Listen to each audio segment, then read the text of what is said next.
Can't remember where I've been. I'm thinking about back at home. My family and friends. My brothers don't know that I'm there till the end. It's one thing that we all know. It's one thing we all know. No man is left behind. You'll see me once, you'll see me twice. I fight alongside my brothers. Cause no man is left behind.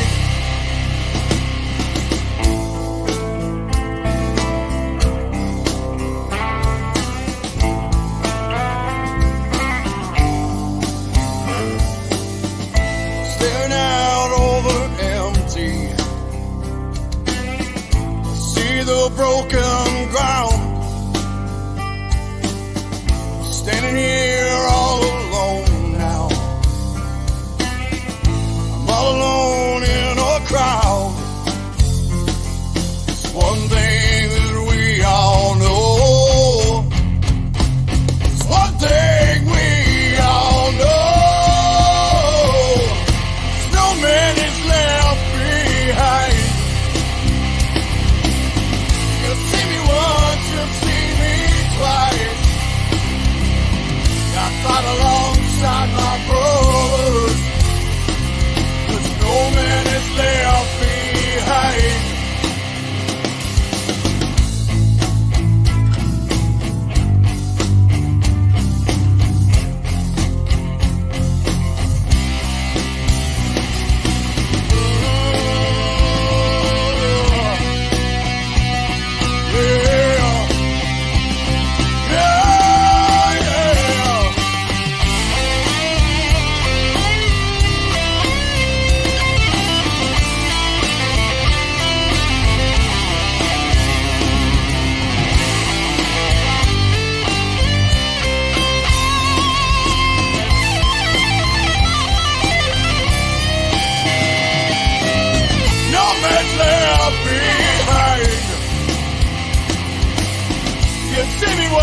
You'll see me 1,000 times.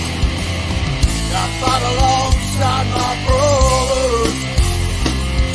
No man is left behind.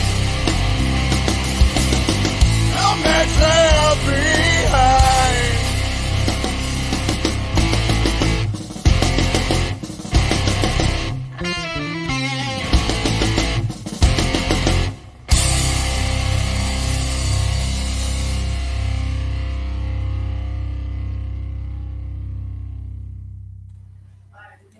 From the United States of Texas, welcome to another edition of Rev Nation, where we grease the squeaky wheel of socialism with liberal tears and take over the planet one radio wave at a time. And as always, there is no passport required. Want to take a minute to thank VRS, the Vet Radio Syndicate, for giving us this platform. Please visit the page like millions of others. Check out the Hero Program, all the cool swag, and the awesome shows that make up this great station. You could be a lot of other places, but you're here. And for that, we're grateful. We may not be as much fun as Helen Keller on a NASCAR track, but we do come with a money-back guarantee. If you like what you hear and see, be one of the cool kids. Please share our page and show, because we can't do this without you. Quick disclaimer, the views on the show may not reflect the views of VRS or its owners. As always, we will list our sources and express our views in any damn way we want. So keep in mind, it's our views. Don't get butthurt. With no further ado, I am joined by a woman so dangerous that Texas passed a law for her husband to conceal carry her, the most American woman alive, Amanda Allen.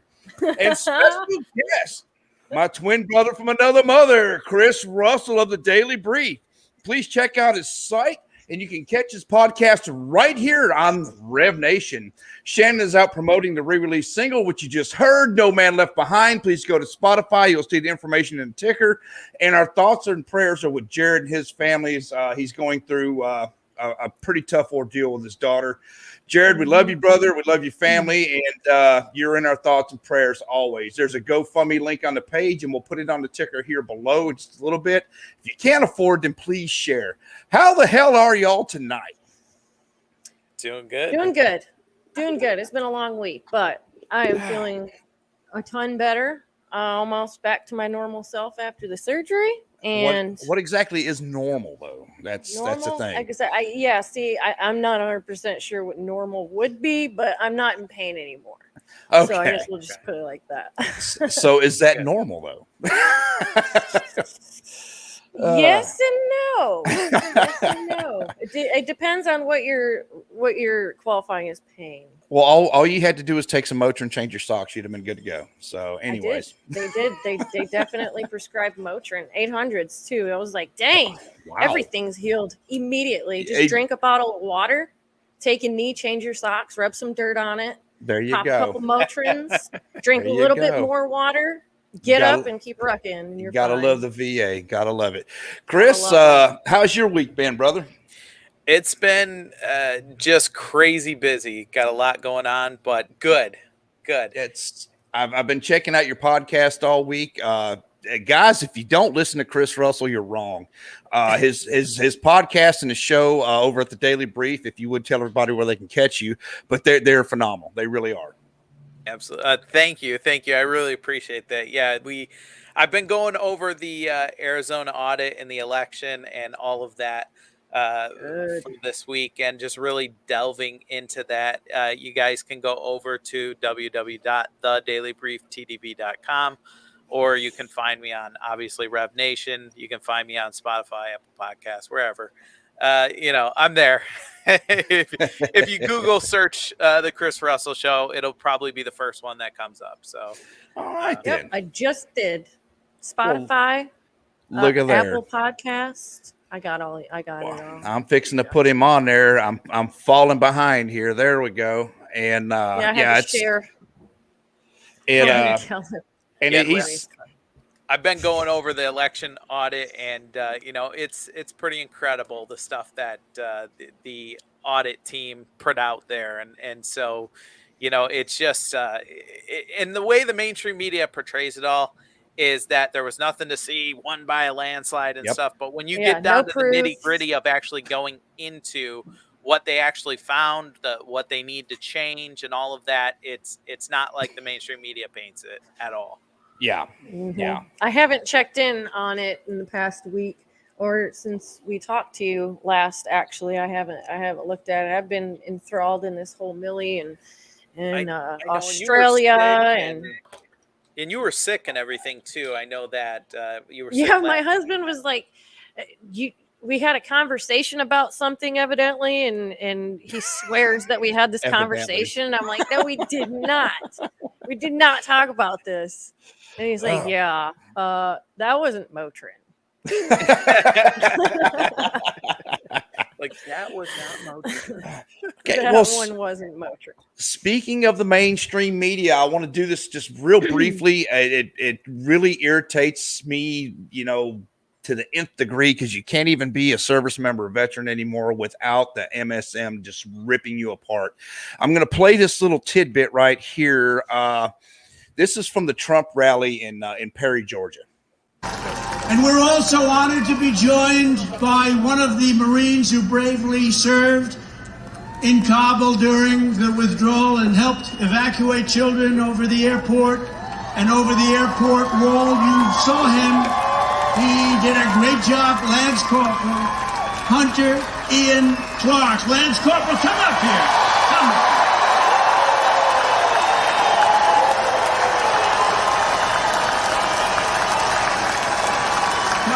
Handsome guy. Hunter comes from a military family who went to school right here in Perry, Georgia. Can you believe that? Come on up here.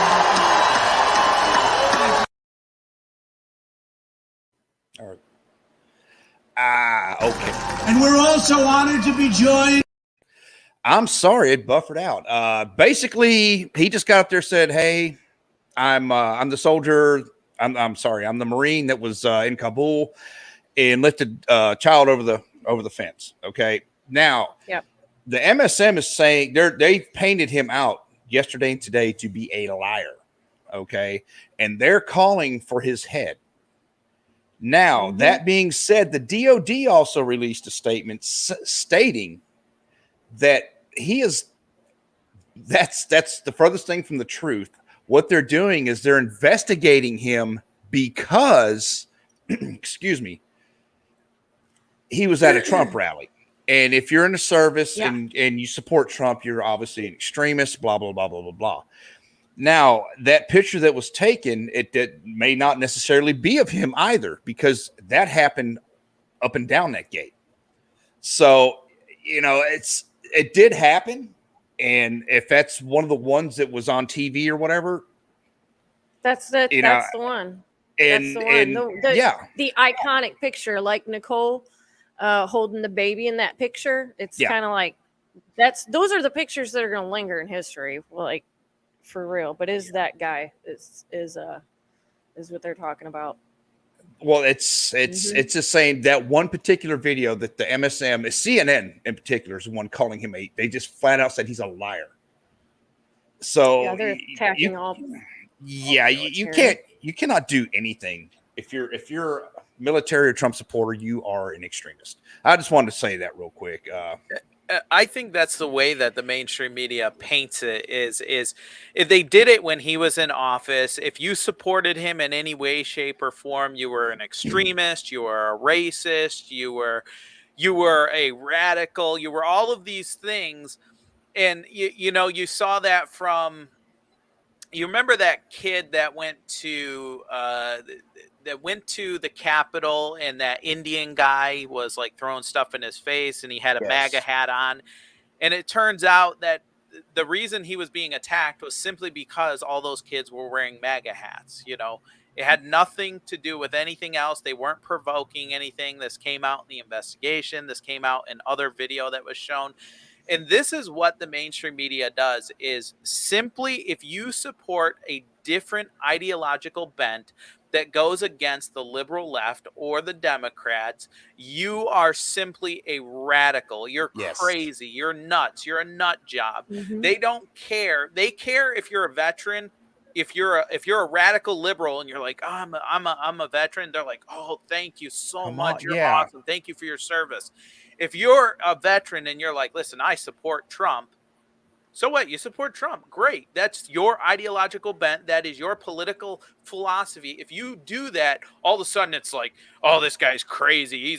He's a radical. I don't even know if he should be in the Army, or if he should be in the Navy, or if he should be in the whatever armed forces branch you're in. It's crazy, because it's like Nazi Germany is what it's like. And John put that in the comments there. It says, according to Vice News, and I'm such a big fan of Vice anyways, the channel and the news, they're just incredibly stupid. He says, because John served in the Marines. He served proudly in the Marines, and I'm a Nazi, so I kind of should be on a few watch lists. I tried to do my best mini voice. So would be disappointed if that wasn't the case. Kind of a badge of honor, honestly. And, we talked about this pre-show. Excuse me, COVID. What they're doing with veterans now is they're trying to red flag veterans and label them extremist, and they're basically trying to take away their gun rights. And that's why they put together. As soon as Biden took office, they made that extremist working group for the military. They put that thing together so damn quick, and you know exactly what they're looking for. Is they're wading through people's social media. They're talking to people, and anything that has to do with right-leaning views, anything, they're hawkeyeing it, and these people are getting processed to exit the military. So, but then also we have the whole, mandatory vaccination and military thing too. You know how many, I don't have the numbers in front of me. Once again, I left my notebook at the shop, but the numbers of the soldiers and there's soldiers, there's Marines, there's Coasties, there's all that. So military personnel are getting discharged from the military just simply because they will not. They say, my body, my choice, right? My body, my choice. If I want to put a vaccine in my body that hasn't been tested for over a year, then I'm not going to do it. And that's their view. This is America still. This is still America, and we're going to keep it America. But you were saying, they're looking at the veterans for what are they looking at the veterans for now? They're going to red flag them for gun ownership because we're all extremists. Okay, so we can't purchase them, or we cannot possess them. Oh yeah, you're going to be like a felon. Probably all of the above. Yeah, I'd assume. I haven't looked at that. And I think that plays into their overall agenda when you're talking about the liberal left, when you're talking about the Democrats. They want to make it like Australia, go door to door, round up the guns, and not just for vets. They might start with vets. They might start with certain groups or subgroups, but then they're going to say, okay, well, you know what? We don't need, you guys really don't need guns. Let us protect you. Yeah. When has the government done anything that's been good as far as protecting the people, taking away the guns and protecting people? No, I think I'll keep my gun and protect my own family. Yeah, sure, mein Führer. Yeah, it's and here's a comment. You know what they did in Australia? They don't have guns because they did that buyback back in the 90s. Yeah, they did the buyback. So which is one of the things that Hillary Clinton, when she was running, ran on, was like, I want a gun buyback, just like Australia. Yeah, it's like, what? Julie, if you're still in here, your comments are more than welcome, and I'd love to have you on the show at some point. Julie is actually in Australia; she listens to our show weekly, and and Amanda, I took some of your notes there, and I'm just looking at the whole thing. And the name of the article, it was in the New York Times, and has COVID cost Australia its love for freedom? I knew it was bad, but I've been at work a lot this week. People are funny about wanting their power, oil, and gas and stuff. But it says half the country's locked down and its borders remain closed, but most Australians are willing to make the sacrifices in pursuit of a collective freedom from fear of the virus. Now, I don't know that that's true, because the other half of the country, they're going to soccer games. And they're out at the pubs and they're having fun and a good time. So in Australia, yeah, because it's like a war zone there right now. Okay, it says there are now two Australias. Well, it says there's two Australias in Perth. Offices, pubs, stadiums are crammed and normal as ever. So apparently, right there at Perth, there's some sort of border. And Julie, if you're listening, please chime in, because I would love to know, because she's living a dream over there. They have they built a whole quarantine camp.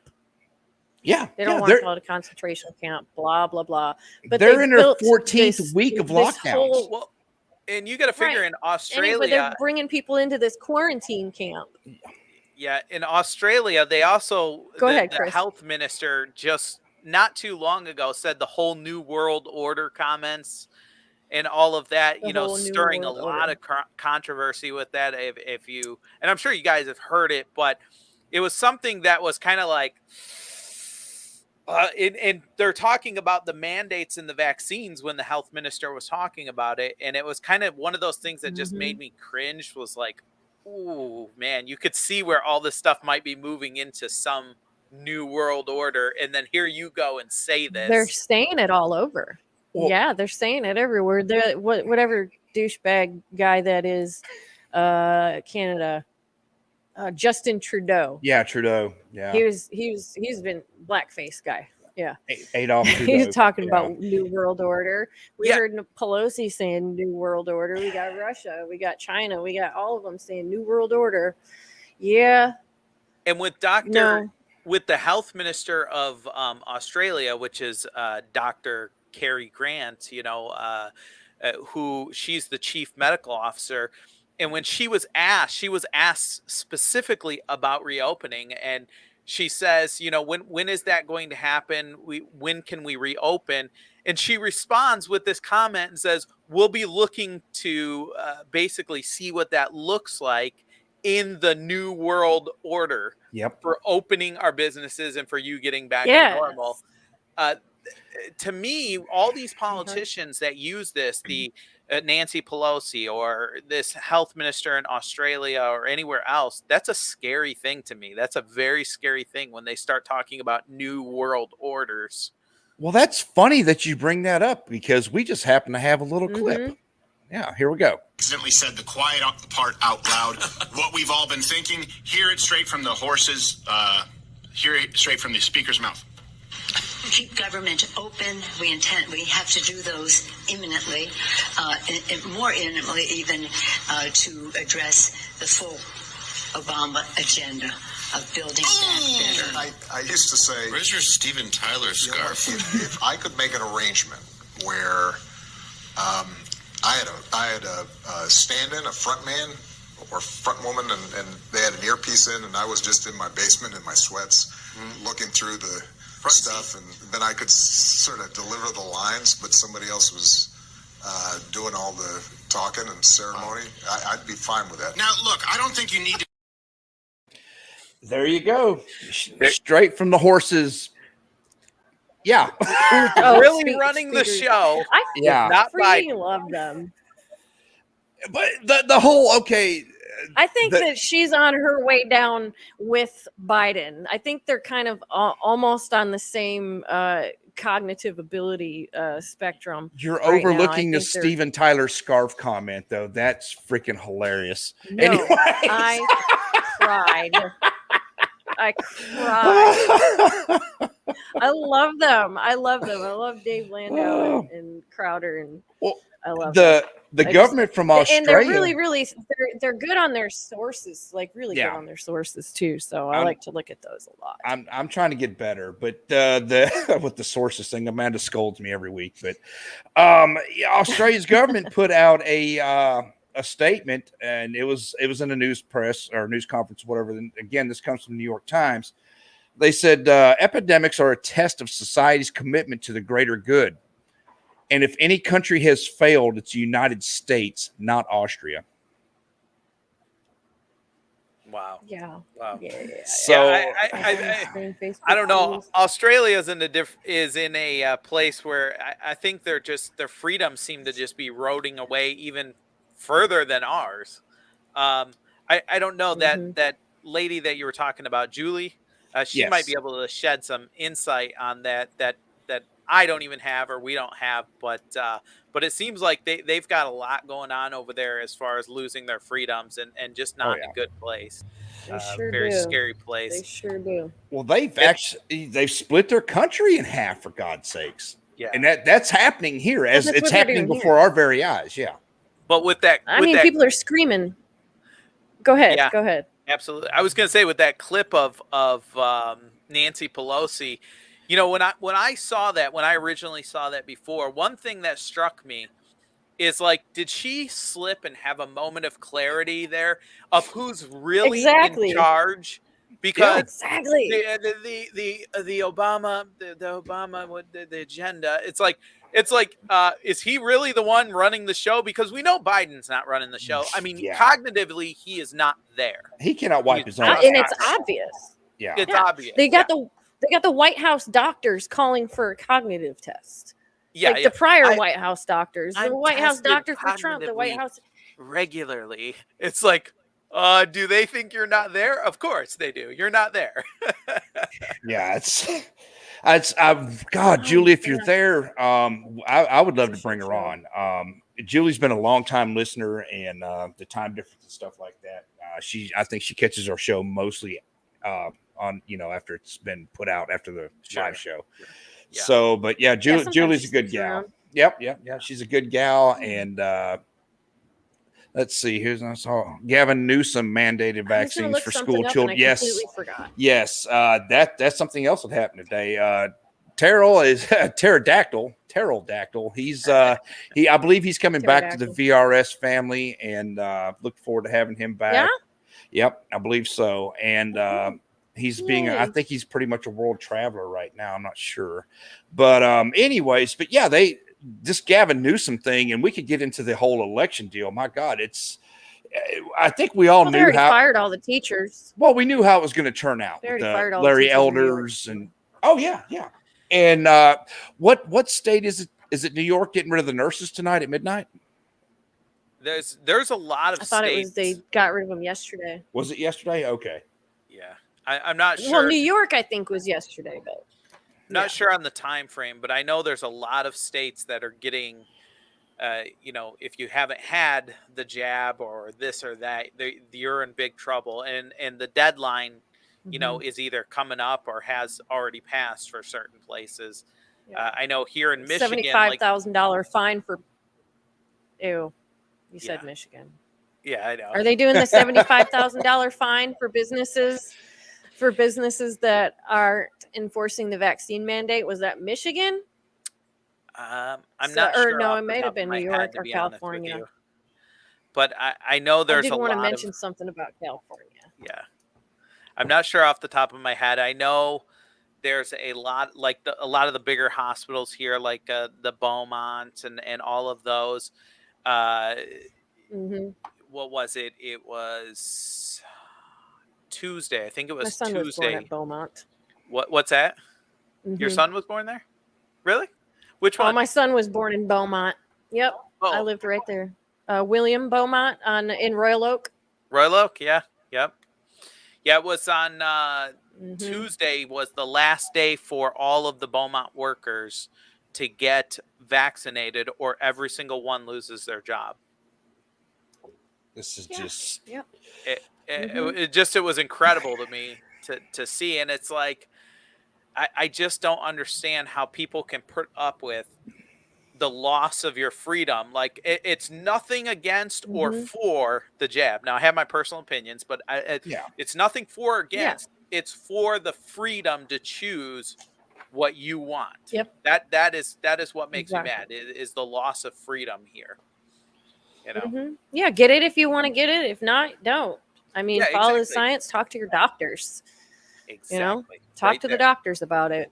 Yeah. It's just, anybody that doesn't have a damn PhD and they think they have a PhD because they watch the internet and the news and the CNNs and the Fox Newses and all that stuff. They think that they have PhDs now because they think that they got all the knowledge. But you know what? Yeah. These people need to connect the lines, connect the dots, find those parallels. And read between the lines too. Yeah. Oh my God, you have to. And these people that say, don't watch the news, read. Well, you look at the booster. The booster, the FDA's, they're crawfishing on the booster. And it's one question I've had talking about that because they're taking everybody off. I'm not a doctor. I played one on TV, but I'm not a doctor. Now, the question I have, and I've always had, is okay. So every year, the flu shot changes. And quit saying the V word because we're going to get censored again, like we do every week. But so the flu shot changes because the flu changes. We're on the 87th freaking variant. We're into the Zulu 84 whatever I don't variant. Get that stuff. Okay, I don't get it. Okay, but the same COVID test works and the same vaccine works, even though we have different variants. And like I said, I'm not a doctor. I played one on TV, but I need that explained to me from a medical professional because it makes no sense. I stayed at a Holiday Inn Express once. Well, then you should know. You should know. Yeah. I can be whatever I want now. Holiday Inn Express, I mean, I got my PhD and I'm good to go. But no, I'm just kidding. On the internets and on podcasts and right now, I do not have a PhD, but talk to me offline. Did you just go Bush on me and say the internets? You went Bush on me. The interwebs. At least you didn't say the interwebs. Yeah. I see the interwebs with a Z at the end of it. In the interwebs. Oh, in our chats, that's what I do. I do that. I have to. In the TikToks and the book faces. Sometimes you make me blush in our little chat that we have there. So just want to throw that out there. I wanted to mention something, and I didn't tell you this beforehand. Oh God! But I was watching it, and you know that I love watching Louder with Crowder while I was watching, and I did get screenshots and stuff, and there is the sources on the website that I have to pull off. But in California, they had passed a bill to where trans women can now be in women's prisons, and so now they have people coming up being pregnant all of a sudden. What? But how can and that then happen? 3 of these trans women have HIV. Wow. I don't So even know what to what say do with you my have face to do? right now. Yeah, Like, in order to okay, so you can supposedly identify as anything you want now. Okay, Right. like your pronouns can be fuzzy and fuzzier, and you're fine. People have to abide by it. It's absolutely ridiculous. I won't do it. It But, is ridiculous. like, do in order to be trans, do you have to have any organ alterations or something, or Not do you to- just have to say that you are? Well, it's like Because that if you guy. have to say that you are, then all these dudes' prisons, they can just say, "Oh my God, I am trans as hell.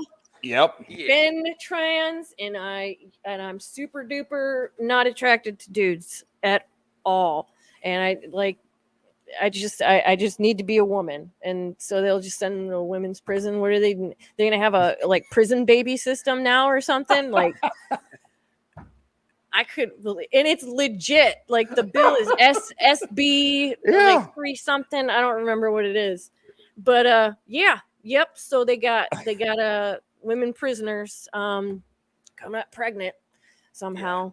You know, after they let in the and you know what? I don't care if you're transvestite, you're gay, or you have whatever acronym part it is. I mean, whatever. I don't care. Don't push that on me. Don't push it on me. Well, the fact that it's in our children's educational system right now, that should bother every American. And I pulled Tyler out a long time ago, homeschooled him, and you know, I'm proud of him. He finished. He's getting ready to go to school in Wyoming, this, that, and the other thing. But I started seeing that agenda coming forth in the school, and we are in a small town in Texas. And me too. They were not able to have the Young Republicans Club at the high school here in the town that I live in. Really? But they were able to have I don't even know how to what the PC word is, a homosexual club. I don't even know if that's PC anymore, and I'm not trying to offend anybody. I can't keep up with all of these days. I don't even know what the acronyms. I don't even and know everything. what half of them mean. But they could not meet. They could not meet for Bible club during lunch, but they could have. They could have the and when he came home and he had shown me some of his work, I'm like, that's it, we're done. Peace out. Yeah, you know. So you got to keep track, and I say it just about every week. You got to be involved. You got to keep your eyes on what the hell is going on in your kids' schools. And you know what? I watched something the other day, and I have a video. It's on my phone, so I can hold it up to the camera. But look into their financials, people. Mm-hmm. Oh, Don't we had just that look go into on. the curriculum. Don't just look into the curriculum. Yeah. Because they are good at slipping this stuff in the cracks. Look at the list of books that they're assigning the kids and the list of books that they have in the libraries. Look at all of those, but look at the financials, because they're putting stuff in there, and they're not just putting it in there for the whole, pushing the critical race theory. They're pushing the vaccine jab stuff. Sure. And I wonder if I can just do it like this. I think I can. Hold on. You guys are just going to have to. Johns Hopkins and OSHA that prove that the mask and the ppm that's being caused through the mask, which is science, stuff that people don't want to talk about right now, prove that they're dangerous not only to the adults who are sitting around wearing them, but most importantly to the children. I also have the letter here that was sent to the superintendent talking about the funds that the state of Illinois and the federal government were going to give them. And then I kept on searching, and I kept thinking, with all this information about how dangerous these masks are, and then not to mention this experimental gene therapy, they're calling a vaccine. Why would this school keep doing this? So I decided to follow the money. Follow the money. Report after report after report. And then suddenly, right there in the school letter itself, operational strategy for K through 12 schools, phase prevention, CDC, COVID-19, right here. Completely against the Nuremberg Code of the United States of America. I'm playing the whole thing. I want to ask you this No. question to this board. Are you in possession of or slated to receive any state, federal, or private funding and or grants from any entity on the condition of universal masking, vaccine, which I guess, again, is experimental gene therapy, or any other COVID-related protocols for staff or students in the entire Vandalia, Illinois school system? Yes or no?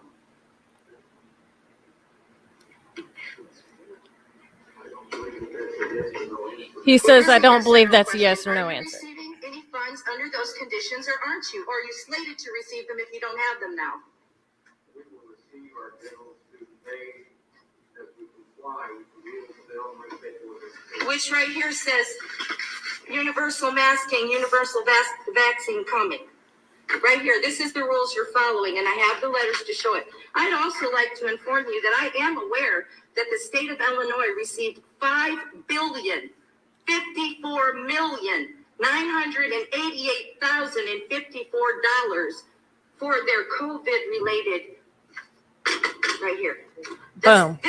Is that just one, Amanda? Is that just one school district? This here school system, just the Vandalia school. Is that Ooh, just, she nailed it. That's Illinois. yeah, A we're small town, Illinois. Small town. Illinois. Capone. It was You safer think when that you're Capone getting was away in charge. from this stuff? Yeah, you think you're getting away from this stuff when you move into the country? I moved in the damn country so I could get away from all the Austin madness. And I never thought that out here, like the people that live out here and that have lived out here for their entire lives, they never thought that they would be having to worry about their kids standing for the pledge or not, you know, and getting bullied just because they're white. Yeah. Because they're white. We had to pull our daughter out of school when we lived out in the Austin area because she was getting bullied because she was a pretty white girl. Yeah. I had that happen to me in school too. And it's like, okay, but they want to scream that we're racist and we're pushing our white supremacy and all that stuff, but they are creating racists. They always have. People that were not. They are creating them by doing exactly what it is that they're doing, crying and whining and going to the, their little common rooms, their study rooms in their colleges and calling. I don't know if you guys saw the video of those two boys that were in the college. Oh, with the police just sticker. studying. Yeah. And he had a Police Lives Matter sticker on his computer. And these two colored, I don't know what they want to be called anymore because you can't even say anything right. Yeah, black people, I guess. These two little black girls come in there and they start harassing them, saying, you're a white supremacist, you're racist because you're in this room. It's a multicultural room. And the guy's like, Yep. Okay, multicultural room. All right. So what's your point? Well, white's not a culture anymore. No, it's not. Yeah. It's not a culture. And It's not a culture. None of it I think is. one of the crazy things is that you have what's happening in the school systems is they're actually indoctrinating our kids in reverse racism, right? Yes. So the kids go in, and all these kids that go in before, they probably had no problem. Like, okay, our kid, right? My wife is Hispanic. So our kid is mixed. Her dad was full black. Her dad was full black. We're mixed. We have no problem. Yeah. It doesn't matter whether you're white, you're black, you're whatever. We're all Americans. We're Americans. That is the beautiful thing about this country is that this ideology that we are a melting pot of hopefully people that come legally, but we are this melting pot of it doesn't matter anymore if you're black, you're white, you're red, you're orange. It doesn't matter anybody. It doesn't matter your if character you came from the Middle East or you came from South America, when you get here, we're Americans. We fought, we died, we bled. The veterans, they died, they fought, they bled for this land so that we could be free. The land that you're on right now. Yes, you came from there and came here because we're free. But then they go, and that's why you go to public schools and they push this theory that because you're white, you are an oppressive person. And if you're a minority, any kind of minority, you are somehow oppressed. And it's not true. Yeah. Everybody under the Constitution has all the same rights and privileges. And just by de facto, if you have the same rights or privileges, that does not guarantee the same outcome. It guarantees that you have a chance to work towards whatever it is that you want to work towards. But it does not guarantee the same outcome. And they conflate these two is what they do. And they say, oh, well, because you have the same rights and opportunities, therefore everybody should have the same outcome. No, they shouldn't. That's socialism. That's communism. And go over to China, go over to Russia, see how well that's working out for all those countries, and then come back and tell me all about it. And, you know, plain and simple, our government has become enablers. They are enablers. Enablers for pansies. Yeah. Not just that, but you know, they're you know, the unemployment, they're raising that, they're extending that. You don't have to pay your rent. You don't have to do this. We're going to give you money. Blah blah blah blah blah. That's what I was talking to somebody about this earlier though with them, and I'm going off topic again. I'm sorry, but they're firing all of these people for not getting a shot when they couldn't fill positions before that. Because nobody wants to work because they're making way too much money off of our taxpayer dollars. Here. Yep. To sit on their ass and go and get wonderful groceries, all the brand name, great stuff, you know, and drive these cool cars and like the people that are honest, we're paying for that. I mean, not me, but you know, they're going to work and working their asses off so you can get paid and not go to work, because this is what the government is doing now. So now we have all of these places that can't open their doors again now that they have an opportunity to, because of, I don't know, the lockdowns eased up or whatever. And they can't even open their doors because they don't have enough people to work. They have to turn people away at the door. They're turning money away at the door. Their children's next meal away at the door because nobody will work there. They can only serve so many people at a time. Where was that? Firing everybody. Where was it that the school bus drivers, they had to hire a party bus with a stripper pole to take kids on a field trip? I swear to God. I swear to God. I didn't know about this, but man, that is funny. So if somebody out there, if I swear to God, it's true. If I'm lying, I'm dying. They hired a party bus. It was all over the news, and it full bar, had the purple lights, the stripper pole, and they took kids on a field trip because they did not have enough drivers to go around. I believe it though, because you're seeing what should be a booming economy. Because no matter who's the president, we have a pretty robust, pretty resilient economy, the American economy, because of American innovation, because of the American people. We are a resilient economy. But what you're seeing this huge inflation. You're seeing gas prices soar. You're seeing a lackluster recovery that's slowly edging up, but not really, because of the fiscal and monetary policy, because, you know, the Biden administration, the feds, they think, oh, well, we'll just throw more money into the economy. We'll throw more money. Oh, here's another $1 trillion spending bill. And then now what you're doing is, one, you're inflating the economy because you have more money in the economy and not enough demand or less demand. And you have people that you're paying literally to stay home. These people are paying them to stay home. It's incredible. And they're raising taxes, and our resident in chief owes $500,000 in back taxes. That's a whole nother thing right there. Wow. Hey, we got about 10 minutes for the top of the hour before we get into Dumbass of the Week and the trivia. I just want to real quick, Lieutenant Colonel Scheller with the Marines. He's in a brig now, and Cheers, brother. Yeah. Cheers. Hats off to you. Man. You're a patriot. And I want to play this little clip real quick, and it's not very long at all. There are so many questions to ask General Milley, General McKenzie, and Secretary of Defense Austin today, but this perhaps is the most disturbing. You remember the courage it took for Lieutenant Colonel Stuart Schleller to get up and put on camera or on his iPhone that he's resigning. He couldn't be more embarrassed. He was so close to retirement. He was so close to it. He couldn't be more embarrassed by the lack of integrity that we showed with the withdrawal of Afghanistan. He says, that's it, I'm done. As a Marine, I can't do this anymore. I'm walking away from my retirement. Now we find out that he's been put in the brig until he could have his hearing. Excuse me? Incarcerated. The hearing's supposed to be on Thursday. Just in case you don't remember that video that he posted on Facebook and LinkedIn, here's a flashback.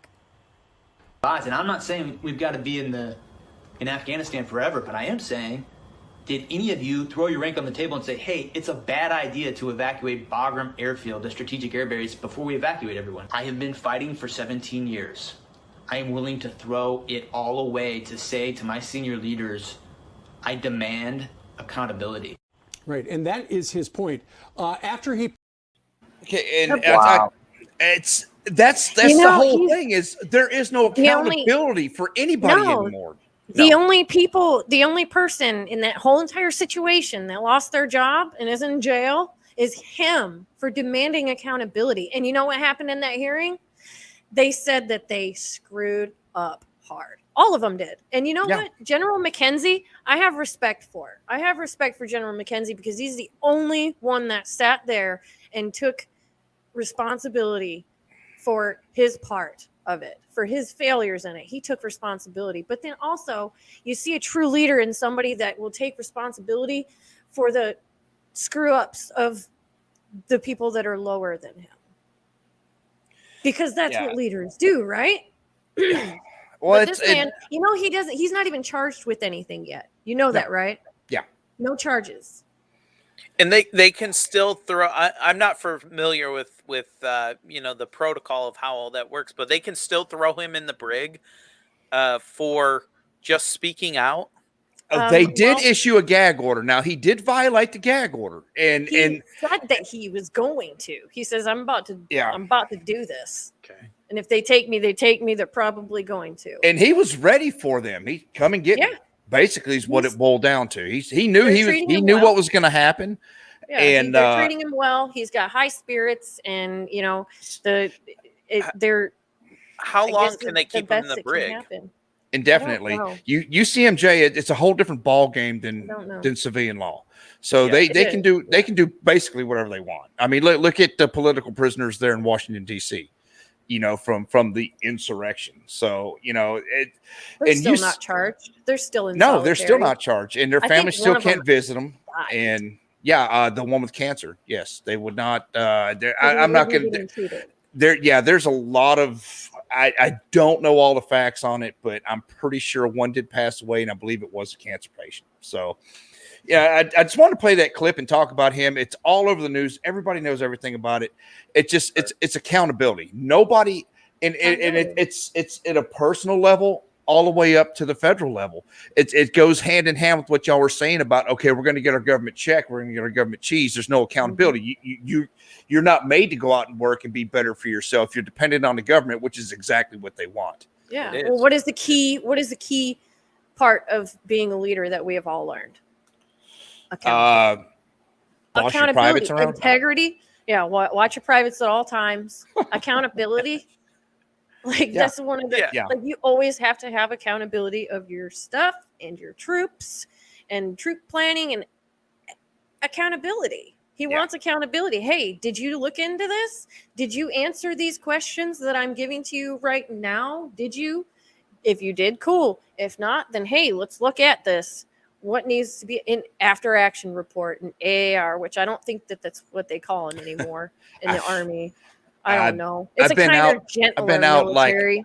I think I've been out for 3 years now. They'd probably assign them pixie dust and say, it's all good. You're fine. You know, I think this soldier, God bless him, is so right, though, because we were over there And as soon as we pulled out and this whole exit went, it just went crazy. I can't even imagine what was going through their minds, that they were going to trust the Taliban, that they were going to trust them and be like, yeah, these guys, they're not going to lie to us. They're going to totally be like, yes, we'll totally take care of everything. Trust us, But then now the threat of terrorism from Afghanistan is imminent. Yeah. Literally imminent. They said that.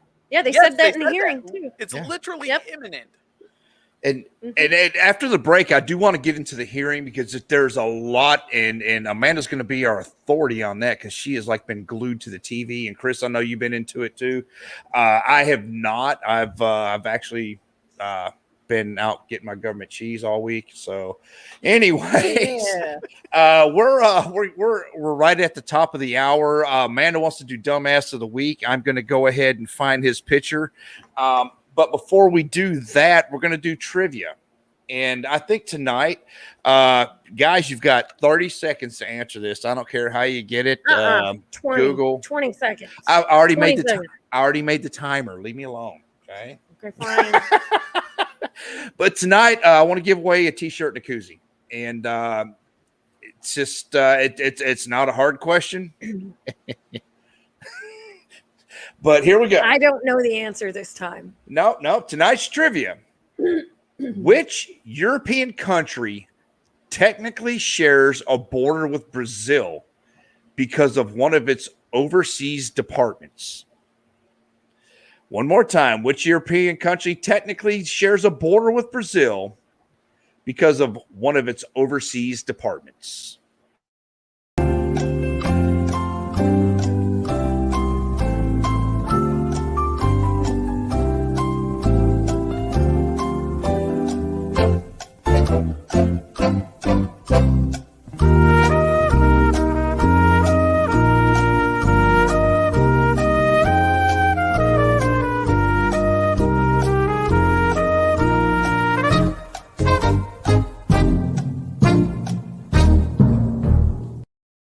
All right, did anybody get it? Did anybody get it? Oh, France. I'm sorry. No, it's you're right. It's France. It is France. And it's pterodactyl, you lose. Yes. But you know what? Pterodactyl. Anyway. Well, once you get settled down where you're going, brother, we'll go ahead and send you out a shirt anyways. We need all the publicity we can get. So but did you know but because of that, the capital of I don't even know how to say this. Guyana, Guiana. Guana. Okay. Guana. All right. Did y'all know that the capital of that place is Cayenne, and that's where cayenne pepper got its name. Oh. Did not know that. Damn, France is my second guess. All right, Amanda, let me find your picture here. I know it's here somewhere. Oh my God, Chris, this is freaking hilarious. The dumbass of the week. For once, it is not Florida or Michigan. California. We've done Michigan quite a bit too. So there's a couple Michigans. Yeah.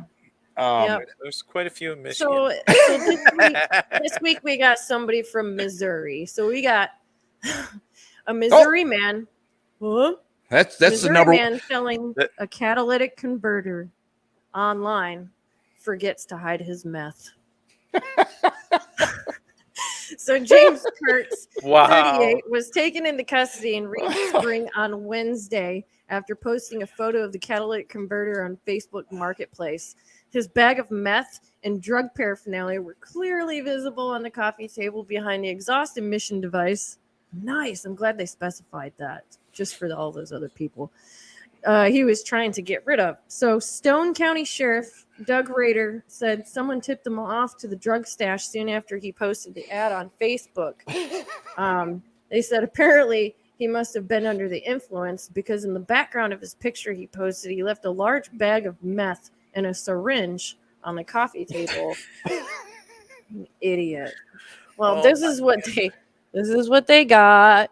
A big old thing of meth. Meth with an F. Here, I'll throw it back up there real quick. It is the picture is just phenomenal. That's just phenomenal. So authorities conducted a search warrant at Kurtz's home and uncovered 48 grams of meth, a handgun he wasn't legally allowed to own. The sheriff said, "We have now provided him a new place to stay. Sorry, folks, his catalytic converters are not for sale right now." Kurtz remains in Stone County Jail without bond, and for a charge of possessing controlled substance. Well, his prior convictions. He's got a rap sheet of controlled substances. And endangering the welfare of a child, probably from leaving bags of meth all over the coffee table. And needles. And a loaded weapon. Yeah. And a loaded weapon. The list just goes on. Stay classy, Stone County. Stay classy. Rev Nation, we're going to play a couple songs here at the break. Give us a minute to take care of things that we need to take care of. And when we come back, we're going to talk about the infrastructure bill and the pork that they're throwing in there. And then Amanda's favorite subject, the Miley hearing. Or Millie. Oh, jeez. So there you go. All right, guys. Go ahead. I'm not obsessed with it. I can't. Like I said, I left my notebook at home with all my timestamps. Okay, Chris. Every note in our chat before we come on air, it's this hearing from like last Monday till now. So, but she's not obsessed. No. I don't have quotes written down right now. So, anyways, let's do this. I want to hear Shannon's song. All right, we're gonna. Which Shannon song do you want to hear? The remake, or I think we should do that one first. Mm-hmm. Okay. Yeah. All right. As soon as I find it here, I got too much crap to go through. There it is. All righty, guys. We're gonna go to the break. We're gonna play Shannon. It's Shannon Book. You can find him on Facebook, Spotify. Everywhere. Yeah, just everywhere. And he got back. Buy that song and play it. Put it in your playlist and play it. Just put it in your playlist, put it on shuffle. It'll go through every time it plays. It helps him out. But really, actually, with helping him out, you're helping out a veteran service organization, which I don't know which one he chose this month to donate the proceeds to the song to, but we will figure that out. He's not here. We haven't been able to talk to him. He's been busy doing music stuff. The information for the No Man Left Behind is on the ticker on the bottom. We'll see y'all here in about 5-10 minutes. We're going to play a little Shannon Book, and how about a little Creed Fisher? We'll see y'all. Yes. I stand here alone with my head in my hands. I've been gone so long, I can't remember where I've been. I'm thinking about back at home, my family and friends, my brothers don't know that I'm there till the end. It's one thing that we all know. It's one thing we all know. No man is left behind. You've seen me once, you've seen me twice. I fought alongside my brothers, but no man is left behind.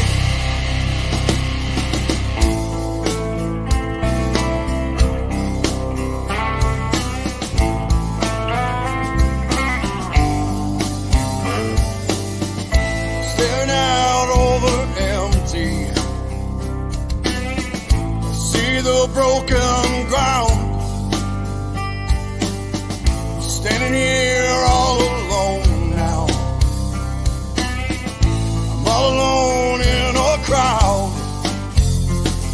It's one thing that we all know. It's one thing we all know.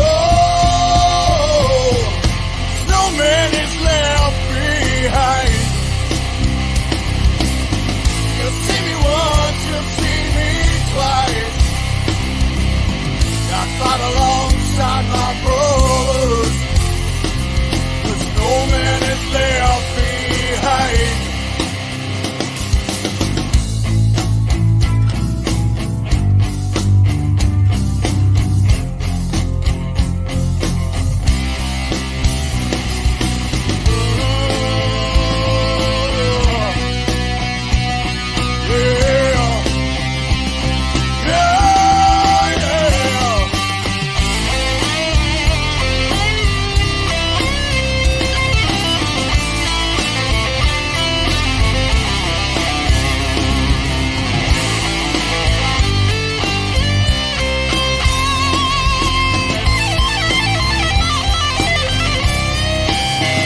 She'll see me 1,000 times. I fought alongside my brothers. No man is left behind. No man's left behind.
These days you can't get a man to work.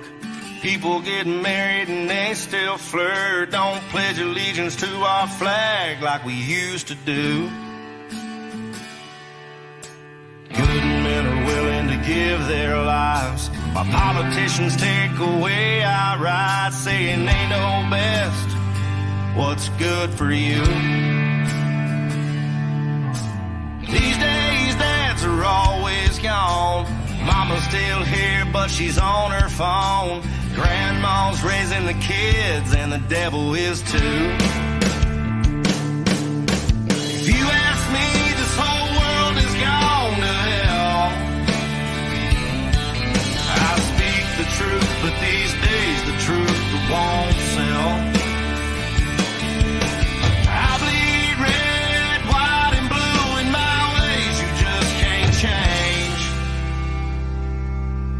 Wrong or right, I give my life for this place called USA.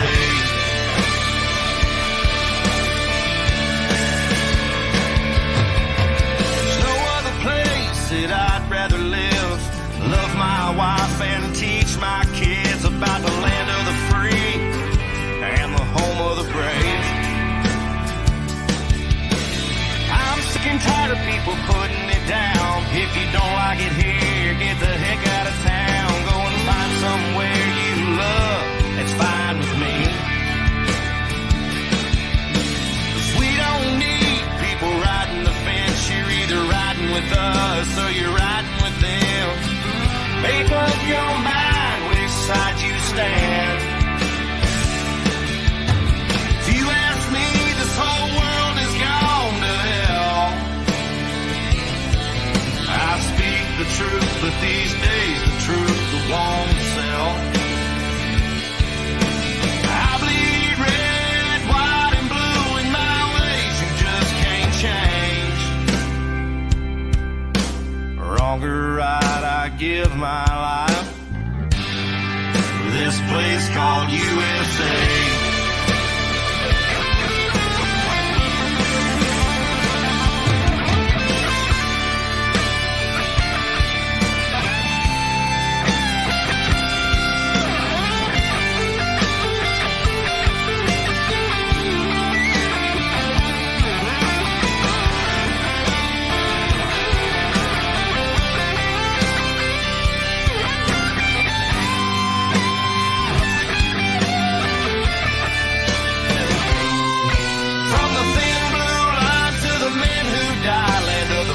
Cause of the brave. Wrong or right, they gave their lives for this place called USA. If you ask me, this whole world is gone to hell.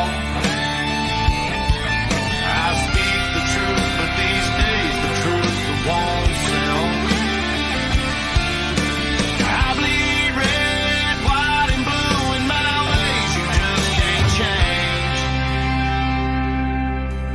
Wrong or right, I give my life. This place called USA.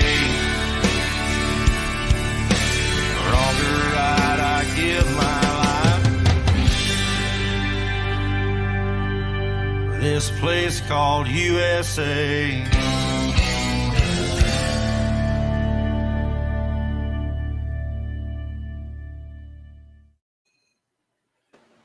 Welcome back to the second half of TTR Rev Nation. Guys, I just want to real quick, Facebook, YouTube, and everybody else, if you're muting our music, we have express written permission from the artist to play the songs on this broadcast. So if you keep doing this, we're going to have a problem. I'm just going to go ahead and say that right now. Real quick, Pterodactyl, he says, buy some Cody Wayne songs too to help pay for his hospital bills. I don't know anything about that. But yeah, it's Pterodactyl, if you would, if you'll get us some sort of written permission from him, we'll be more than happy to play his music on here and blow it up. So yeah, he had a farming accident out on his ranch, I do believe. So he was in pretty bad shape. I think he was touch and go for a while, but he is stable now. So woo-wee. Yeah, Pterodactyl, Wow. good. He said he could hear it. Maybe we're finally done fighting with Facebook. So yeah, if you can get us permission slip, we can take to our mommy in Zuckerberg, then we'll be more than happy to play it on here. All right. Well, guys, the infrastructure bill. Woo, this is one of my favorite hold topics. on. Remember I sent you something last night? What's about that? Okay. So I don't know if you know this, Chris, or anybody else, but I came across something on Stars and Stripes yesterday. And it says special ops troops hunkered down in California airport hangar after a nighttime ninja attack. Wait, what? Say again. What? So, a sword-wielding man dressed as a ninja attacked several special operations soldiers who were training at a California airport, reportedly forcing them to shelter in a hangar and inflicting wounds that required stitches.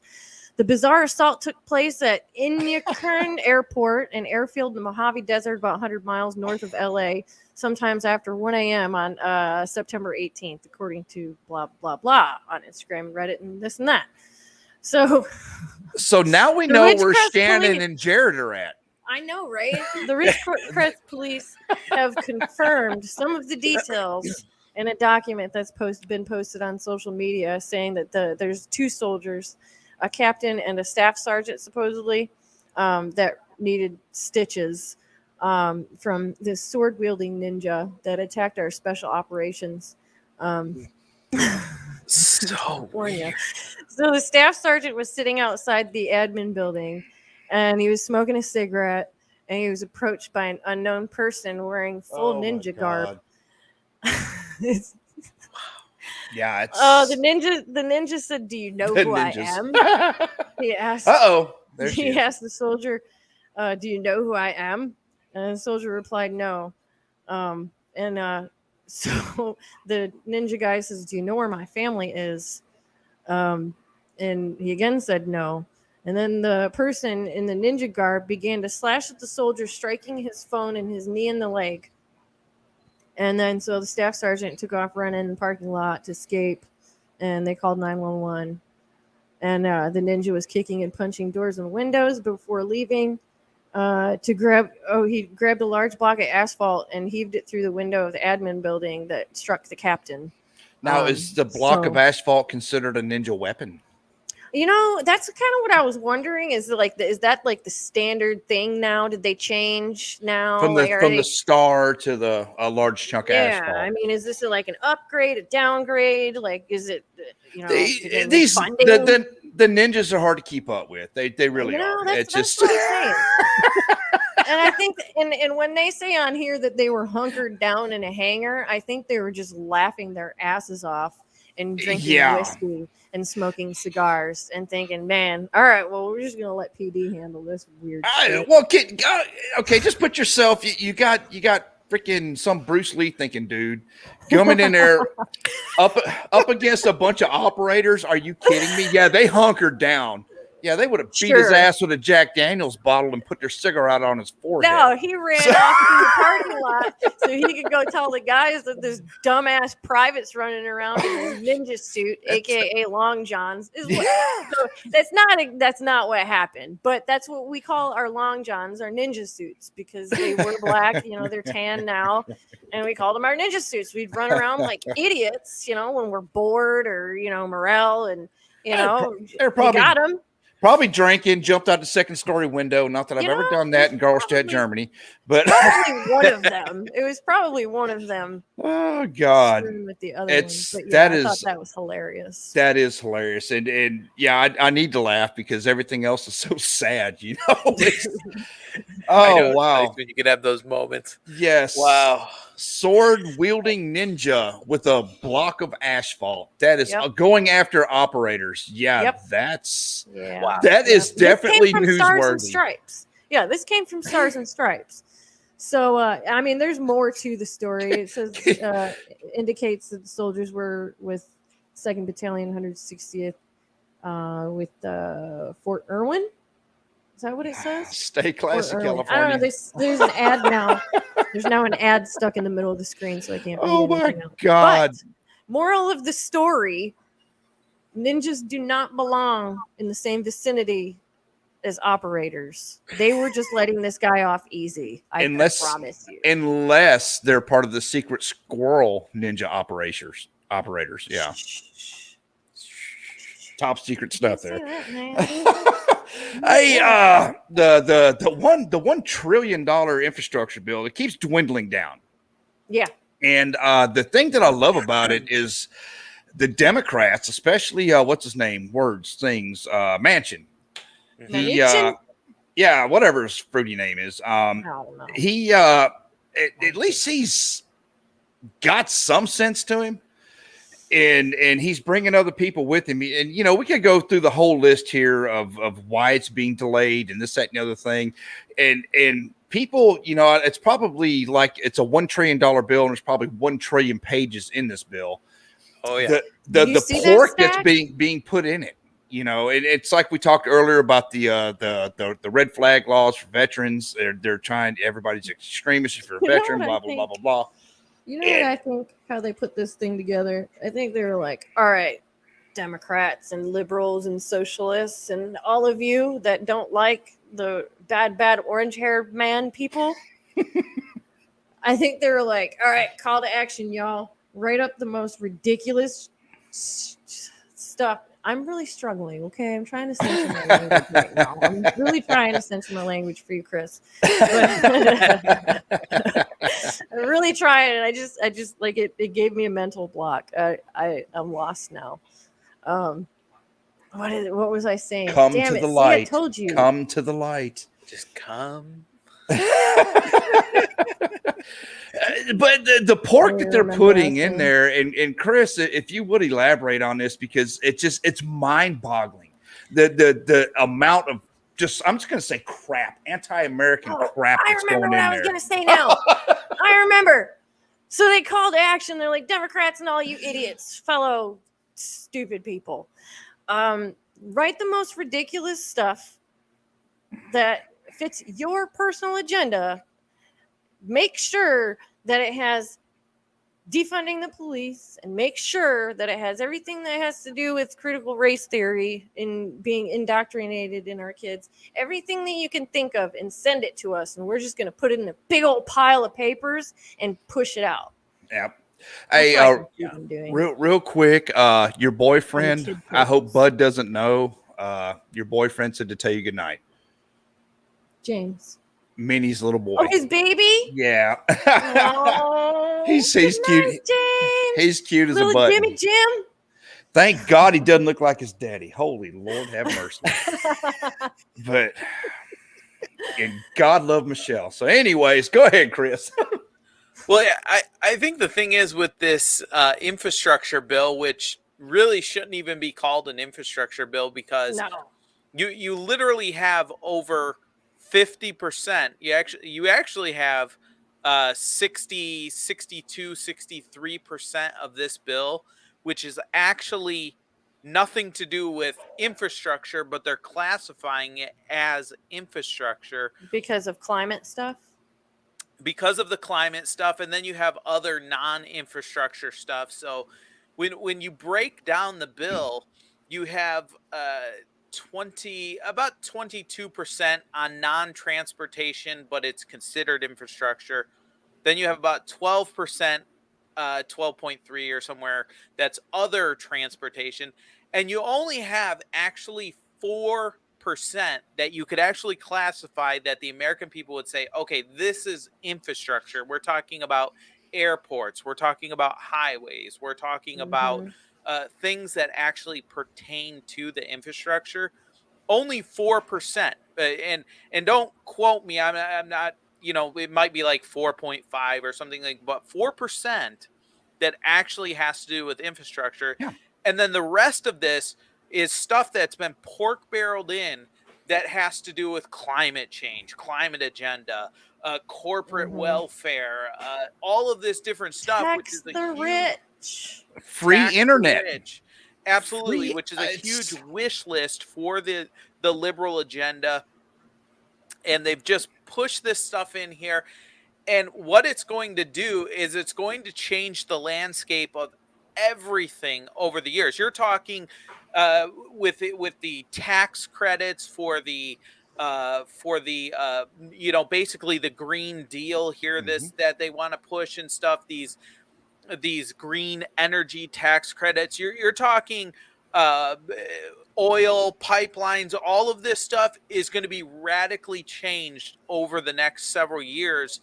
It's still got to go to the House. Now, it was passed in the Senate. It's got to go back to the House. But we'll see what's changed in the House when it goes back to the House. But we're talking a radicalization of America with this bill.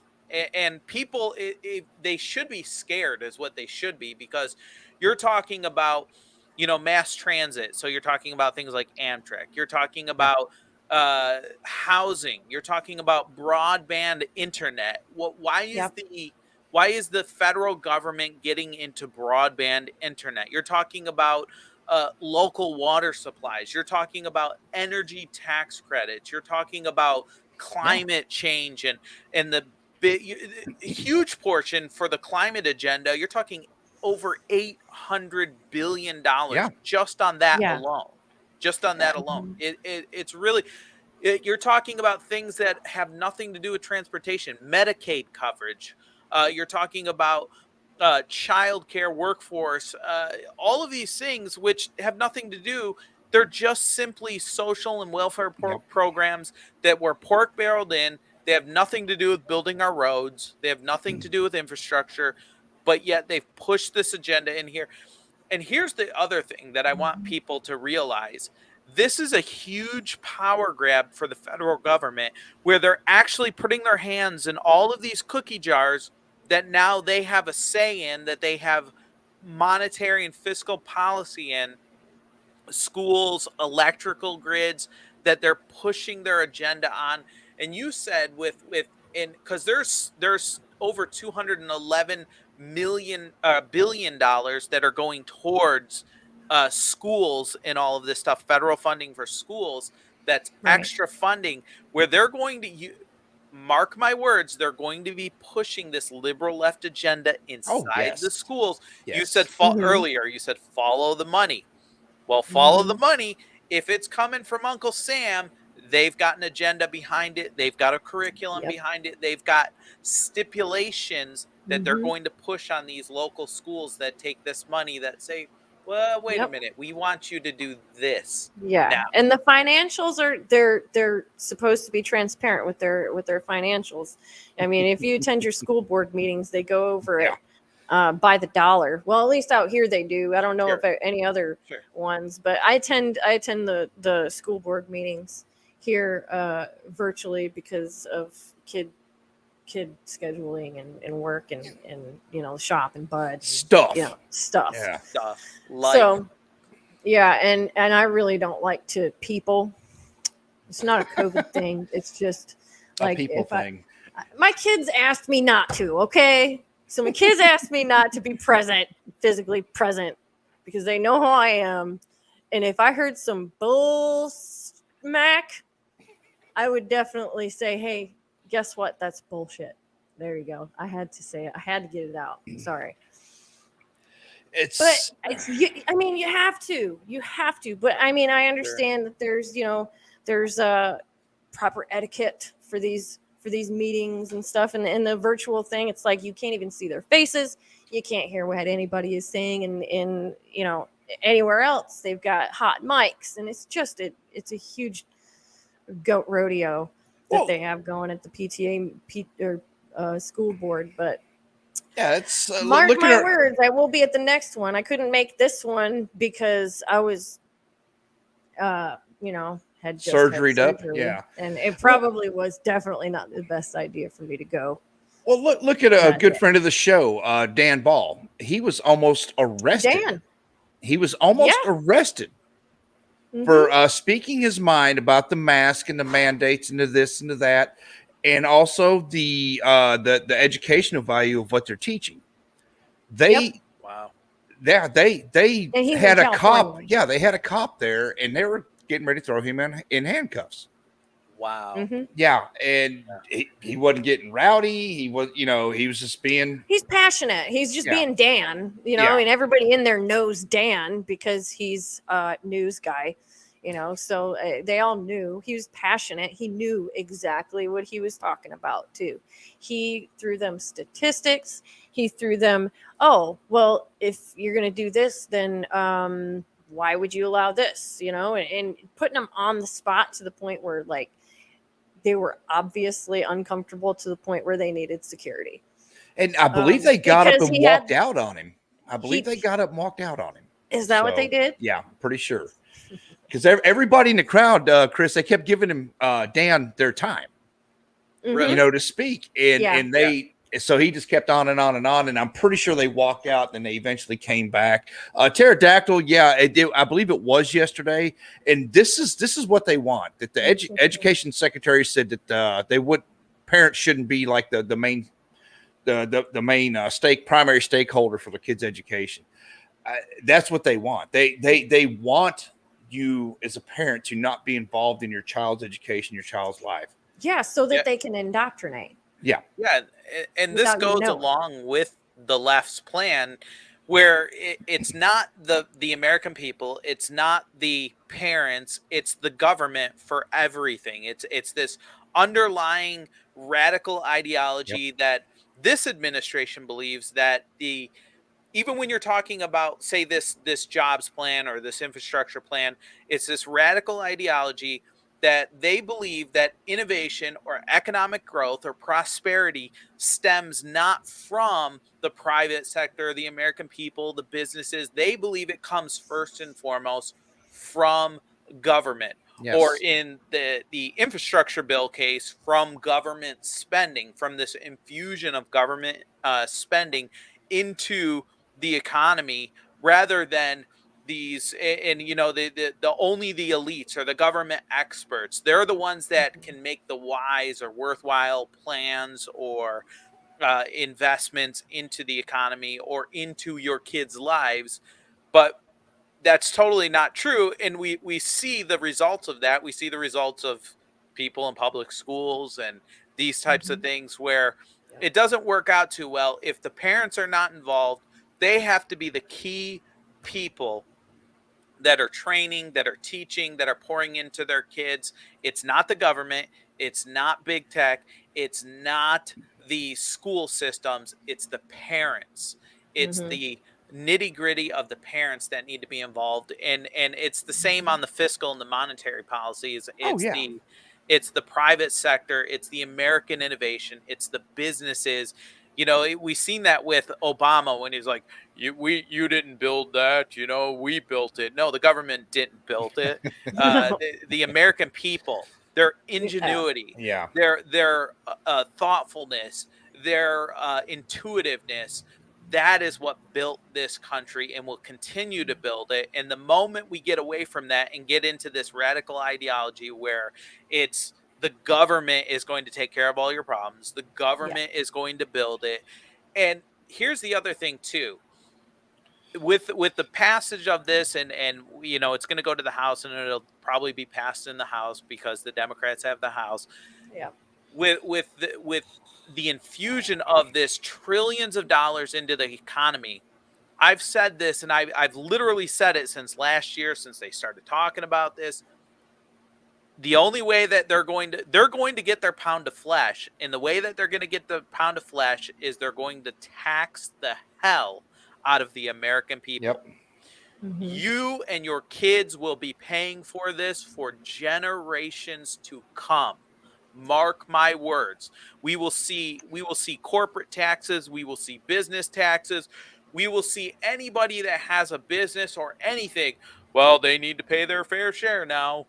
And even though you have the top 1% paying the majority of the taxes in the country, you have the average working man and woman paying boatloads of taxes as it is. And then they're going to say, you know what? You need to do a little bit more. You need to do a little bit more. Mark my words. That is what's going to happen. We will be paying for this for generations. And, well, my son just got he turned 16 and he just started his first job, and we went to cash his paycheck today, and he was looking at the pay stub and he's like, wow, what? He's like, this should have been like $100 some odd more than what I'm getting paid right now. I'm like, honey, you need to look at the taxes. Look at the 5 lines of taxes that you have right now. I have to pay taxes. I'm 16. Yeah, honey, you got to pay taxes. Yeah. You're 16. You're in the working world now. And now he's like, well, you know, and he pays attention to me and what I say and, you know, my views and stuff. And he forms his own opinions based off of that. And you know, whatever he's, you know, whatever his personal and individual views are, which I'm very proud of. But he's like, what do we do? He's like, why are things like this? Like, what's going to happen? And he's like, it's everything it seems like it's changing by the day. Everything seems like it's different every single day. You're telling me something different that's going on here and there and everywhere. And I was like, child, I'm not trying to stress you out, but I'm trying to keep you informed so that you know what's happening when it happens. We need to be prepared for things. But the thing is, like, how do you explain to your kids, you know, that are just going out into the world, kind of like Braden, my son is, he's just getting out into the working world and getting his driver's license and becoming an adult and going into all this. And like, I don't know anymore. I haven't worked and I haven't had a pay stub since I got fired from multiple jobs before I moved to Texas. Well, you know, Pterodactyl's got a good point too here, and you know, we haven't even touched on this. The taxes per mile driven, that is incredible. You know, well, just a little bit of humor. Biden said we're going to be completely green by 2020 about 2 weeks ago. You know, I saw that, and Pardos actually put something on VRS about, you know, just driving back and forth to work, how much it's going to cost the American taxpayer per year, and it's in the thousands of dollars. Yeah, and because I can guarantee you, there's not a vehicle in my driveway that's green. It ain't green worth a damn. We got lift kits and mud tires, and we are flat out Texas rednecks. So yeah, I have like a little green leaf on the back of mine, my F-250. There's a little green leaf on there. I guess I feel better about it now. It's green. Go green. I went green when I bought my huge, very bad on gas mileage truck with a green leaf on the back of it. You're welcome, climate change. Atmosphere hole, that ozone layer that closed up finally. Thank you for my service. Yes. You're welcome for my service. Everybody, that welcome ozone for hole my service. we were worried about sucking us out into space. It's there's a big We're hole standing here there. spraying our hairspray in the air like, oh, with a lighter. what's gonna happen now? You rock. But yeah, it's like you said, things. We're going to do Earth things. We're going to do flat Earth things. There's so much pork in this. We're actually running out of time, and I do want to touch on the hearings. This infrastructure bill, we could go like weeks and weeks and weeks and talk about it. Just the so many aspects of it that are not infrastructure related. Mm-hmm. So try and find, and I've been actually trying to find so I can post it. Try to find like trusted synopsis of these things, which is going to also be a very, very long read because of how many pages there are in stuff bullshit that's in it. But try and find something that has a synopsis on it so you're not reading that entire thing. And if I find it, I'll post it. I promise. Please do. Please do. Looking. All right, you two. I'm going to need your help on this one with the Milley hearing. I've been on graveyards working at pipeline. I'm a true Texas redneck. I do work the pipeline here in Texas, so that's what we do. Military officials say they urged Biden against Afghanistan withdrawal. During a heated Senate hearing, General Mark Milley also defended his actions in the final months of the Trump administration, which I don't really know why that even came up with the Afghanistan withdrawal. It's just one more way. They're trying to prove that he is, being political instead of. I understand why. It's just it was kind of a rhetorical question. It's just it has no business in these hearings. We lost 13 military members and countless people that were injured. And at the time, we had skin in the game. Hold on. Something that people are not talking about, which is really bothering me, is how many soldiers that were injured. That's what I'm saying. Yeah, it's countless that were injured. Who knows? Like, can anybody on here tell me how many soldiers were injured? And why isn't this ass clown at Walter Reed or in Frankfurt visiting these people? And I say people loosely because there were Marines and Army, and I understand it, but he has no class either. He's just a classless, mindless person. So, anyways, I had to say that.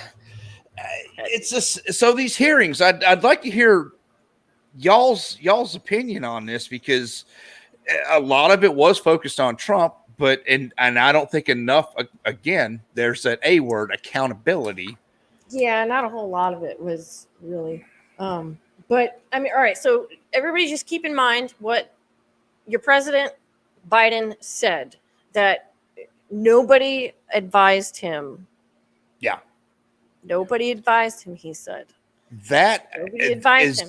So, but here, let me just read this. In the first couple, the first couple paragraphs is just, it's going to blow that to pieces. So, I'm just going to read this really quick. Top military officials on Tuesday testified that they assessed that the U.S. should maintain a presence of at least 2,500 troops in Afghanistan, with Defense Secretary Lloyd Austin admitting that their input was received by President Biden, despite Biden's claims to the contrary. Austin, chairman of the Joint Chiefs of Staff, chairman of the Joint Chiefs of Staff, General Mark Milley, and head of the U.S. Central Command, General McKenzie, appeared before the Senate Armed Services Committee Tuesday for a public hearing, and McKenzie and Milley both testified that they recommended maintaining a presence of U.S. troops in Afghanistan. McKenzie says, "I won't share my personal recommendation to the president, but I will give you my honest opinion, and my honest opinion and view shaped my recommendation. And I recommended that we maintain 2,500 troops in Afghanistan." McKenzie said he made similar recommendation in the fall of 2020 under the Trump administration, which also had intentions to withdraw all troops from Afghanistan, saying at the time he recommended the U.S. maintain at least 4,000 troops. Yeah. Milley. Okay, so where is that at? Austin. Well, for those who haven't been in the military, just to get back to what you said before about Biden, he wasn't advised. I'm just going to let you know, you don't fart in the military without a block of instruction. But who's the one that makes the final decision? It is Biden. Yeah, I get that. But for him to just blatantly lie and say he wasn't advised, that's Wow. Go ahead, Chris. I see you're. I was just gonna say when I heard all of that, basically they're saying, because that was my understanding, is that we had the 2,500 troops. That's about all we had in there anyways. There was only about 2,500 to 3,000 troops in the entire country anyways. And this was a hub for intelligence. And now taking that out, we have no hub for intelligence. They went against the recommendations of top military leaders. And on a national stage, on a world stage, the president of the United States has been found out that we all knew, but he lied to the American people, saying, and anybody knows that you do not do something without some sort of approval in the military, right? You're not going to do something this large, this big, without the president or some top official approval. You're not going to leave the country without the president's approval. Yeah. And then he gets out and says, I wasn't advised. I had no idea. There's no stinking way. There's no way. No, you know what Circle Back Girl said on her Twitter? She says, as POTUS told ABC, ending the war in Afghanistan was in our national interest. He said advice was split, but consensus of top military advisors was 2,500 troops staying, meant escalation due to a deal by the previous administration. Everything is Trump's fault. Everything. Yeah. So the Secretary of Defense, the Chairman, and General McKenzie all reiterated. No, they didn't. They did not reiterate that. What they reiterated was the fact that they made recommendations that the president did not follow. Okay, and Pterodactyl brings up a good point too. There's so much crap being swept under the rug. We have 10 allies, 7 of which were children that were killed by a drone strike. For what? What? Because intelligence was wrong, and McKenzie took responsibility for that. He did. Straight up took responsibility. I'm pretty sure that he had it in his opening statement, his testimony in the beginning. I'm pretty sure he did. That's why I respect him so much. I mean, he messed up. They all did tremendously bad. And whether it was intentional or not, I'm not going to get into that. But here's the thing. General McKenzie took it.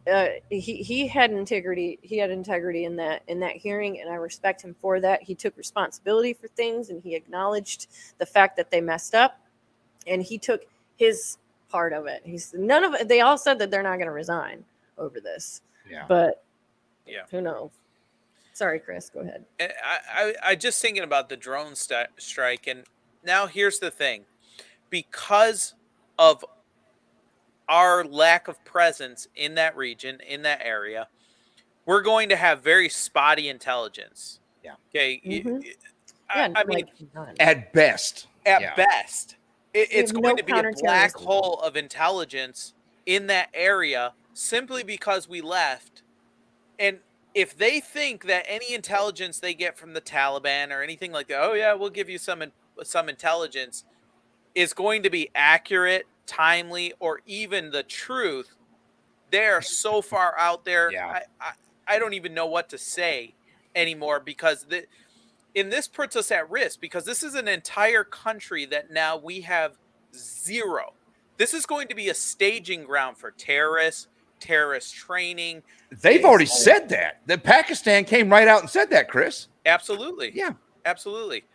And Pakistan has had problems with Afghanistan for years. You know what? It's God bless. Wow. No, go ahead. I'm saying God bless, because I think about how many years all of us were there, and we had skin in the game. Our oldest boy was there not too long ago, and for what? There's so much to unpack. It's just so for much what? to unpack. They didn't really clarify why they didn't hold Bagram, other than the fact that they had two choices with the amount of troops that they had on ground. They either secure Bagram with the limited amount of troops that they had, and situationally, because we have contingency plans always. There's always a contingency plan, based off of plan A, B, C, D situation, God only knows. So they act according to that, but they never, to me, I don't know, maybe I'm just dumb, but I didn't really get a full answer out of that, of why we didn't hold Bagram. We never will. And no, we're done. And there's no counterterrorism stuff going on there anymore. And we left biometrics equipment. Yeah. Iris scans, fingerprint scans. It tells you their birth dates, their family, where they live, where they have lived in the past, where they were last. It's called a hide and bat system. It has all of their information, exactly where. And so we handed over these billions and billions of dollars of equipment to include this biometrics equipment that now the Afghan, army and the soldiers and stuff that we had trained that turned, and because they're a bunch of pansies, and now they're using that training. The Taliban is using their training that we gave to them so that they can use the equipment that they have.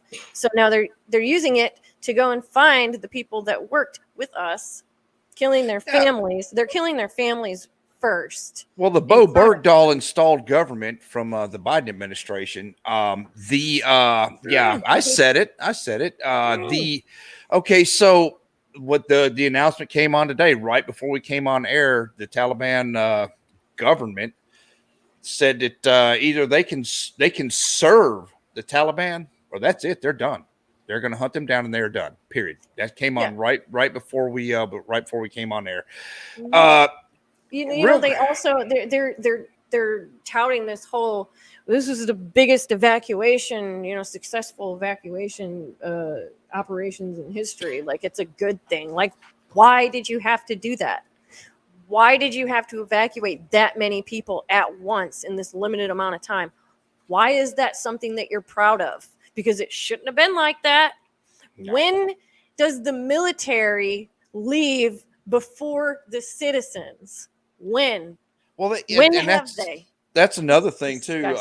Both y'all, real quick, because we're going to get to our final thoughts here in a minute. But I keep hearing Trump this, Trump that. Trump was going to withdraw. Trump was going to withdraw. Okay, first of all, Trump is not the president of the United States right now. Unfortunately, the resident in chief, he decided this plan apparently all by himself because he wasn't advised. But the plan that Trump had was the exact opposite of what we did. And since Biden lives in Bizarro World, if you remember the cartoon we were growing up, Bizarro World, that's exactly what happened. So anyways, I'll hush up. We've got a couple minutes, and then we'll do final thoughts. So it was conditions based. They did away with that, and so now they're blaming everything on all the failure on Trump, when they're like, well, Trump was trying to leave, pull everybody out of there. Okay, but Trump actually had a plan that was conditional on their behavior. Yeah.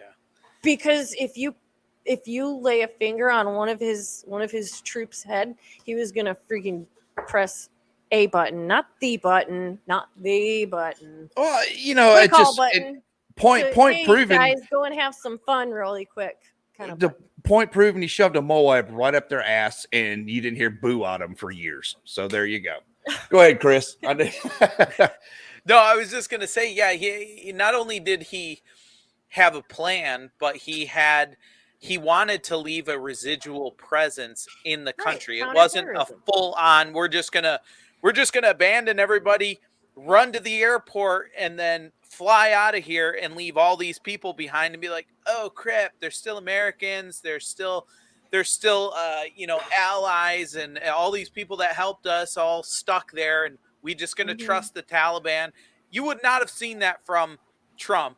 Well, we're going to trust the Taliban to get all the people that helped us to the airport. So about the trusting the Taliban to secure the air base. Yeah. That's what we're trusting them to do, is secure the air base. Well, so what we do is we have different layers of security. They had the outer. We also had inner, and then inner and then enter. You know, so like, y'all, please, Taliban, help us, you know, clear a path and get people through. These are American citizens, but you know, only a select few actually got out. And that's the sad part is they're not talking about the people that got turned away or killed because they were trying to leave. You know, these people had to say, hey, look, I worked for the United States military. This is why I need to go past you. Yeah. All right. Well, guys, final Anyway, thoughts. Ladies first. Final thoughts. I'm full of thoughts all the time. Not I say vulgar. this every not vulgar. single week. I say it every single week, but I feel like it always needs to be said. And people, you need to get involved. You need to get involved, because you sitting there and complaining and saying, oh, this isn't, you know, they're going to tax us and this is going to change and this is going to change and inflation and this and that and boo-hoo.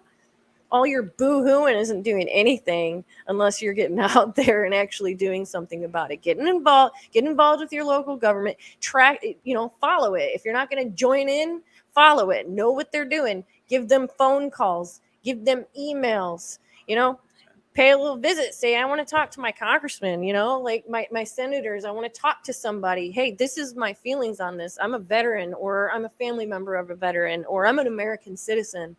And that's what they need. They're politicians. They're politicians.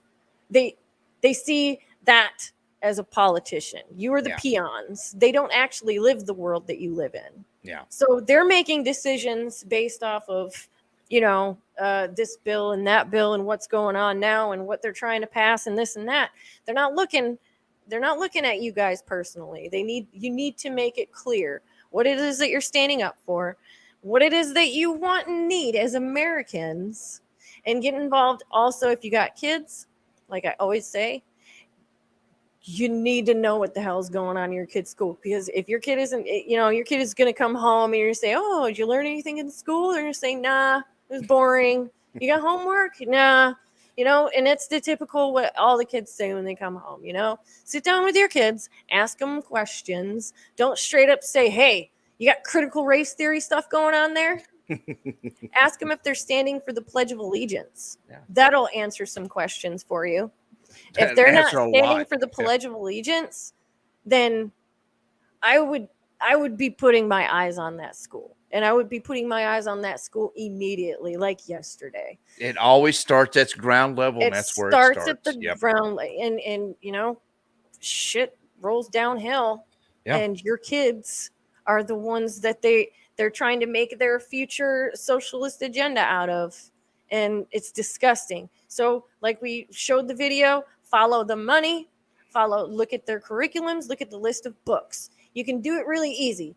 You just look at the list of books. If there's something in there that looks a little sketchy, look it up, Google it, boom. And that'll answer your question on that. If they're not standing for the Pledge of Allegiance, you better look into this stuff if you're an American and you're a patriot, because your children, they're trying to turn them into non-patriots. They're trying to turn your children against you. Pretty soon, they're going to have your children tattling on you because you are not anti-vax, but you're not going to get the vaccination. You're not going to put some strange stuff in your kid.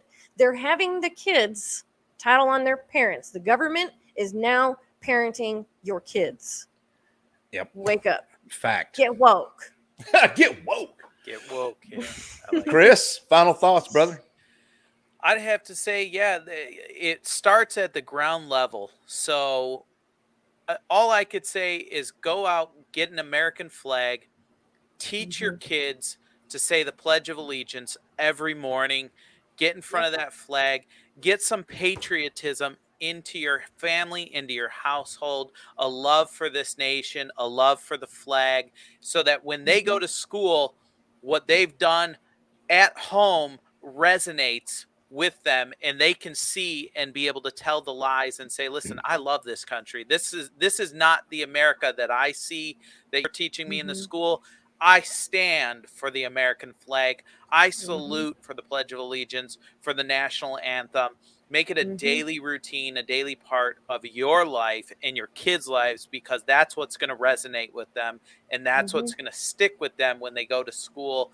because not everybody can homeschool, and I wish everybody could, but not everybody can homeschool, and not everybody can private school. Yep. And so the challenges that they face in these public schools is huge. It's huge. They face it every day, the indoctrination. But nothing will beat the ground level, the parents getting involved and saying, you know what, let's go. I've got an American flag right here. I'm going to teach you the Pledge of Allegiance. We're going to make this a daily routine in our lives and put some patriotism back into the hearts and the minds of the younger generation. That is what's going to change this nation. Roger Amen. that. I'm going to add a little bit to mine too. Oh, Lord. Bring God back into your freaking families. Bring God back into your community. Bring God back into your politics. Bring God back into everything. Just your life in general. Yeah. You know, under God. And it's easy. It's easy. Okay. Just be a good person. You know what the Bible says. You know, everybody's a sinner. That's obvious. And you know what? In Tyler, Texas, is kind of creepy. They got these big old billboard signs that says, "You are a sinner." Yeah, they are everywhere in Houston too. I'm like, whoa, that straight up affected me. I feel like crap. I think I need to go and pray for myself. There is one on I-10 that says, "Are you going to hell?" I'm like, well, I hope not. I'm reading that. Yeah, they're everywhere. Yeah, you're a sinner. Well, my final thoughts are quite a bit different. You look at all the kids in school, and it's filtering on down to the younger kids too. It's depression. It's not just veterans. It's watch out for everybody. I've been going through quite a bit of it myself. I've reached out to a counselor. Laid off the sauce. You know, I'm trying to get myself right, and it's just, you know, it's hard. It is hard. And we've got the number on the bottom there, the veteran crisis number. And I think that also doubles. If you press one, it's for veterans. Yeah. And there's a text on there as well. Mm-hmm. Guys, if you feel yourself slipping, and I'm just going to be honest with you, and I'm going to be very personal. I felt myself slipping here lately. And, you know, I've got to look at everything that I have and everything that God's blessed me with in my life. Mm-hmm. And not just that, it's you're responsible for yourself. Don't be a number. Don't be a statistic. And as Minnie says every week, God love him. Mm-hmm. Don't take a permanent solution to a temporary problem. Mm-hmm. Guys, we will see you next week. We are here every Friday. I know the listeners and watchers are down a little bit, but I do want to thank Rev Nation, because right before we came on air, we hit over 4,000 for last week's show. Thank you, Rev Nation. Thank you. We've got the gear available, so if you want some, reach out, and the money's going to go to Vow 22, a veteran suicide prevention program based out of right there near Lake Jackson here in Texas. Anyways, we're going to end up the show. Shannon Book, go buy his music and share it, and the money goes for a good cause every time. I think we're going to for a song, not all of his music, not all of the purchases. There's the one song, I don't remember what song is it, the new release that he has that's dedicated. If you buy it, the proceeds to that, 100% of the proceeds for that one song go towards it was Forging Forward, but I'm not sure what he chose this time around. I don't want to misspeak for him, but there again, guys, thank y'all for joining us. Thank you for sharing and spreading the word. I was in shock and awe of the shares for our show, and over 4,000 complete watches of our show last week. Thank you very much. We are in debt to you, Rev Nation. Thank you VRS for giving us the platform. Chris, as always, thank you for coming on the show, brother. You are so solid. Catch Chris at the Daily Brief, dailybrief.com, and his podcast on Rev Nation. We will see y'all next week. Same Rev time, same Rev channel. We're going to finish with a little I Need to Breathe, and of course the Star Spangled Banner. Y'all have a great, wonderful weekend. God love you, and God bless Texas. Amen. Amen. God bless, guys.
2022 walk.